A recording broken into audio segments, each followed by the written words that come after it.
Good morning everyone! Kumusta kayong lahat? Ako ay okay lang. Araw-araw kami ay busy kasi palaging may lakad. Ngayon is pupunta naman kami ng Dera area, Satwa. Ganun kasi bibili kami ng mga damit ni baby girl. Kasama ko si Sebi, yung anak ni D. So at the moment, inhantay ko pa sila kasi pinick up nila yung nani ni Sebi dati nung maliit pa siya. So andito din yung nani niya sa Dubai. Kinuha nila sa Albarcia. Antayin ko sila, pagkarating nila aalis na kami. So sabay na kami pupunta. Ihatid na din siguro namin si Irene pangalan niya, sa Satwa. Doon ako sa my Dera greenhouse, bili ng mga damit ni baby girl kasi mas mura doon. May tag 5 dirhams din. So yun guys, dito muna ako chill. Matutupi ako. Magtitiklop habang inaantay ko sila. Then dumating na din sila D. Tapos nagpahinga muna sila saglit. And maya maya is umalis na din kami. So yan, on our way na kami papuntang Satwa kasi ihatid namin si Irene. Dito na pala tayo sa my Dubai Healthcare City. So by the way, dito ako nagtatrabaho last 2008 hanggang 2011. So yun yung workplace ko. And ito na nga, malapit na tayo sa Satwa. Konting konting drive.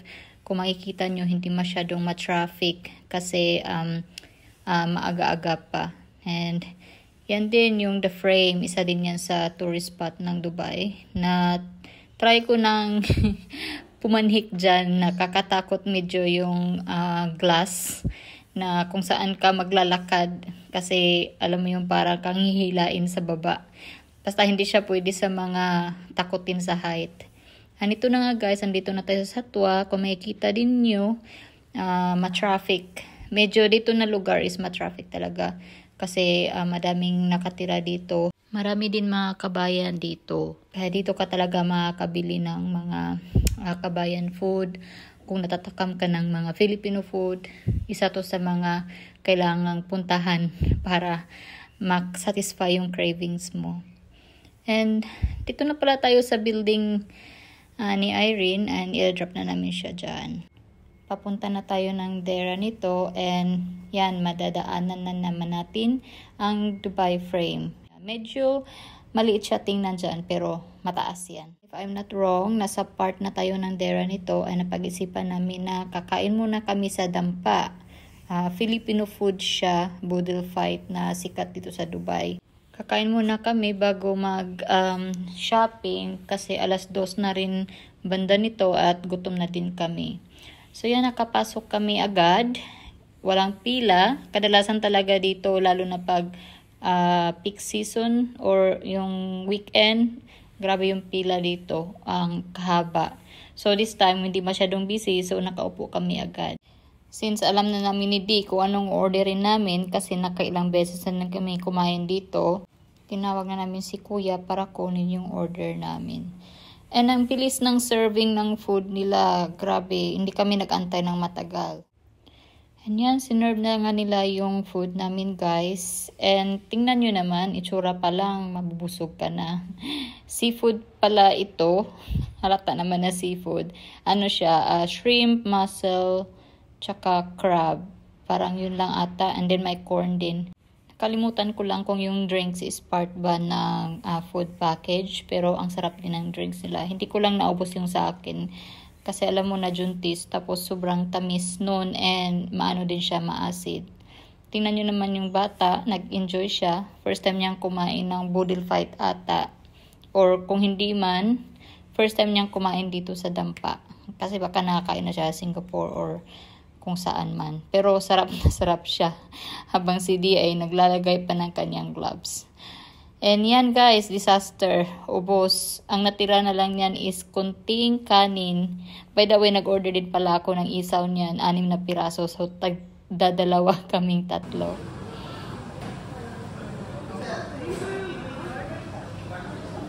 Why are you recording my dad?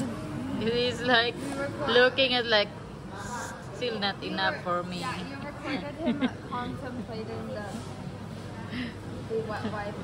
And saktong-sakto pagkalabas namin, may nagbebenta ng Filipino snacks. So, bumili na talaga ako. Hindi na ako nagdadalawang isip. Yan, nakalagay pa siya sa luggage. And here, nasa greenhouse na nga tayo. Shout out ko lang yung kaibigan ko na si Julie. Kasi yan yung palagi naming pinupuntahan pag may binibili siya. Siya talagang may dahilan kung bakit alam ko itong greenhouse. Kasi dati, day to day lang alam kong puntahan. So, thank you, Julie. Bago pala kami mamili ng damit ni baby girl, samahan ko muna si Sebi para sa kanyang gum shopping. By the way, sa Singapore pala, sa kanya ko nalaman na bawal pala ang chewing gum. Kaya ni-take advantage niya dito sa Dubai gum shopping. And pagpasok namin, sinabihan ako ng security na bawal daw mag-video, pero yan, sumikrito pa rin. Pasaway din ako minsan mga people kung alam niyo lang. Tapos na ko yung mag-shopping. Wala kaming driver. He's gone. He had abandoned us. He just waited till we bought the baby clothes. Yes. And that we would be settled for a baby. And now he's gonna leave. Nasa Dira City Center si D. Nagkape yun for sure. So, wala na talaga akong update sa vlog nung namili kami ng mga damit ni Sebi. And here, pauwi na kami kasi alam nyo na si Jaba ang aso, for sure umiiyak na yun kasi matagal-tagalan naming naiwan. Pagkarating namin guys, grabe tuwang-tuwa siya, pagulong-gulong. Ayan siya, oh, tingnan nyo. Super saya niya kasi hindi na siya nag-iisa. Dumating na kami. And yan nga guys, yung mga pinamili natin, kung makikita nyo, madami-dami din yan. Maliliit nga lang kaya parang kunti lang tingnan. Ang nagastos ko niyan is siguro mga nasa 290. Pero madami na akong nabili. So mostly yung tag niya or yung price niya is nasa 5 dirhams, yung mga ganun. Which is mura na talaga yan pag dito sa Dubai. Kailangan talaga natin magtipid-tipid guys kasi hindi natin alam yung mga future gastusin at iba pang mga bayarin pag nandyan na si baby girl. Wala na pala ako time dito isa-isa sa mga damit kaya napag-isipan ko na isiparate ko na lang yung pag-vlog sa mga nabili namin. Bali, mini vlog lang yung gagawin ko dyan. Isa-isahin natin yung mga nabili naming damit ni Seb. And yun lang guys, hanggang dito lang yung aking vlog. Maraming salamat sa inyong palaging panunood. God bless always and ingat kayo palagi. Bye-bye!